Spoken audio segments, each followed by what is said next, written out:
Okay, so today we are going to begin summer session 3. And what we're going to do is we're going to do a nice, neat little abstract watercolor painting. Now, if you don't have watercolor, you can use Crayola. So what we're going to do is we're going to take our Crayola markers and we're going to convert these into watercolors. It's fairly simple and it's a fun little task, something interesting to do with our Crayola markers. So I'm going to use the reds, the purples, the orange, the yellows, the greens, the pinks. Whatever color I have in my Crayola 10 pack is what I'm going to use today. And we are going to make a watercolor painting out of these, but we're also going to make a collage on top. So what I'm going to do is I'm just going to split these off to the side, and I'm going to take a variety of colors, and I'm going to start making an abstract floral garden. I will start with my yellow, and you can use any color because the beauty of art is not copying exactly what I do, but it's taking your own spin on it and making something interesting and unique. So I'm just going to go through here and I'm going to be adding several yellow dots all around my paper. Actually, they're little yellow circles. And I'm going to switch out and I'm going to take my orange and I'm going to do an orange outline around my yellow. Now you can use any color combination you like, but this tends to work best with Crayola markers. I've tried it with my Prismacolors and others and it will not give me the same effect at all. So Crayola markers are probably the best, or any other water-based children's markers will do. And what I'm going to do here is I'm going to continue to just add some layers of colors. Now all the colors may not be as bright as I had hoped, but in order to get the watercolor effect, these are my options. So if you have a pack of watercolors, or I'm sorry, if you have a pack of markers that are Crayola markers, then I would recommend, if you have a larger pack, feel free to use those too. The more colors we can reproduce with those, the better. So I'm just going to take a variety of colors here, and then I'm going to start adding some petals to some of these. What I'm going to do is I'm just going to go here and add a variety of petals around some of these circles to create a floral shape. I'm also going to add some abstract looking flowers and some dots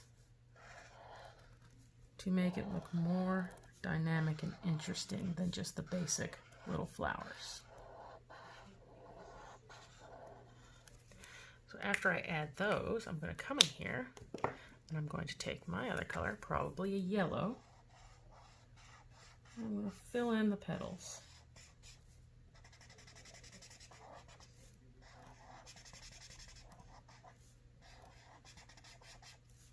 Now you can use any color or any shaped flower that you like while making these. And I will even switch it out and I will add some orange inside here.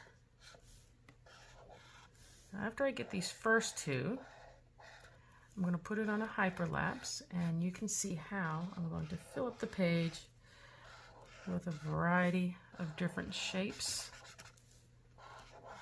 and colors. And then we will come back to making these watercolors.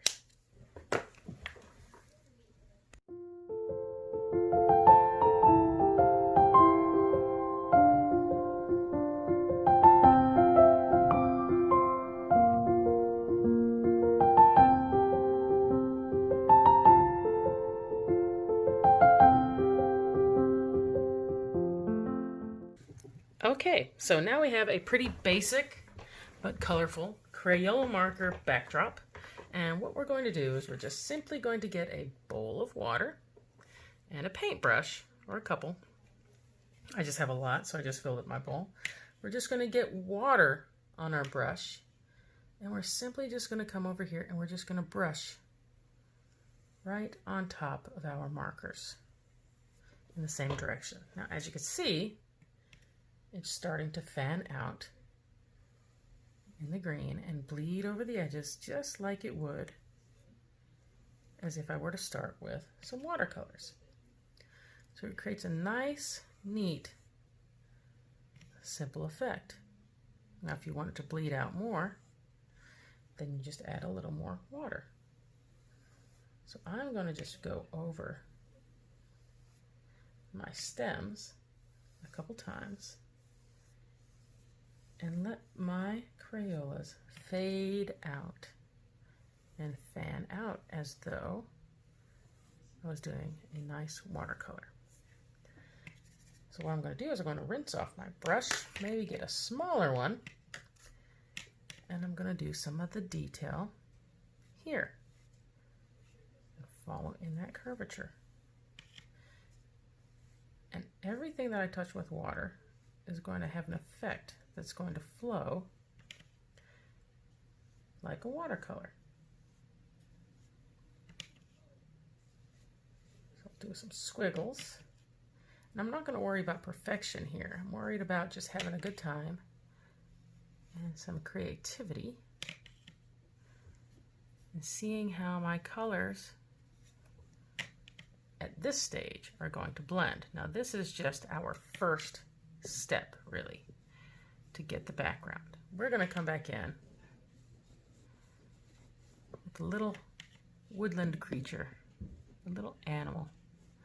And we're just going to add some flair after we're done with this. So I will put it on hyperlapse and we'll see how this goes.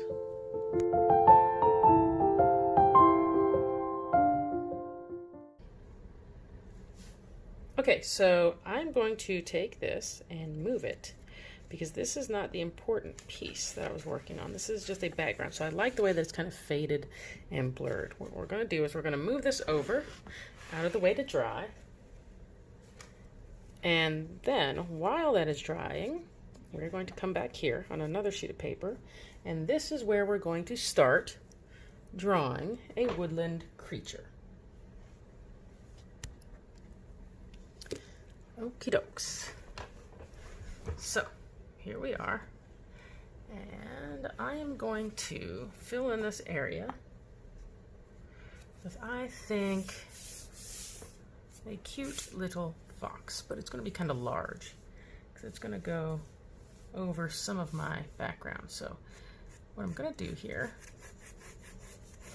and he's also going to be slightly abstract, is I'm going to make an arc right here. And then I'm going to just pull down so it looks kind of like a thick piece of pizza.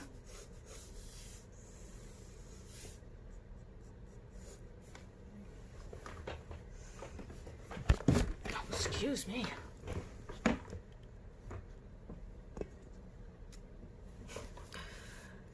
Bumped my head there, and I'm just going to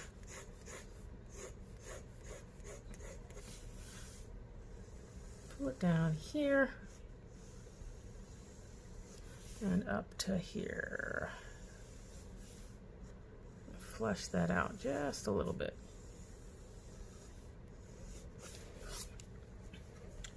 From this point, I'm going to add some cute ears. 1, 2. Curve them just slightly here. And I'm going to come down and add a cute little nose.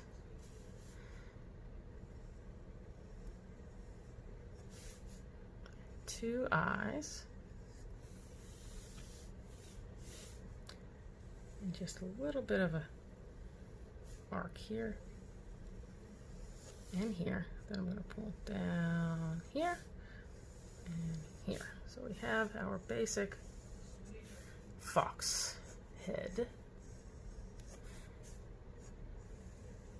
The interesting thing will be when we color it, it's going to be more of a black and white with just lines. So I'm basically just going to grab a Sharpie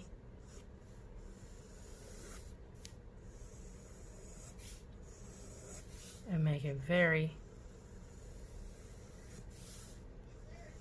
bold fox. And I will put that on hyperlapse as well.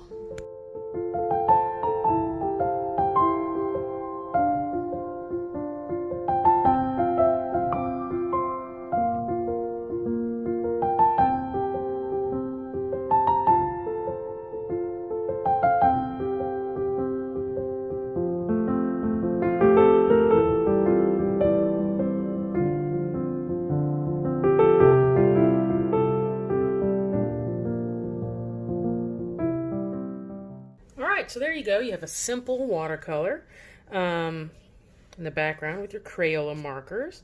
And you can make a very simplified version of a nice little woodland animal to go on top after you cut it out, and it becomes a really cute kind of collage. It's a nice little layering. As you can see, the colors have bled nicely. So give it a shot. Try any animal or any background that you like. It adds a nice little depth and dimension to it, and very abstract. So I hope you enjoy this little tutorial, and I look forward to seeing what anyone does with this. Again, this is great to do with families and friends and of all ages, so kick it up a notch to make it a little more sophisticated and complex, or keep it simplified like this for the younger audience. So I look forward to seeing what you have, and see you next week. Peace.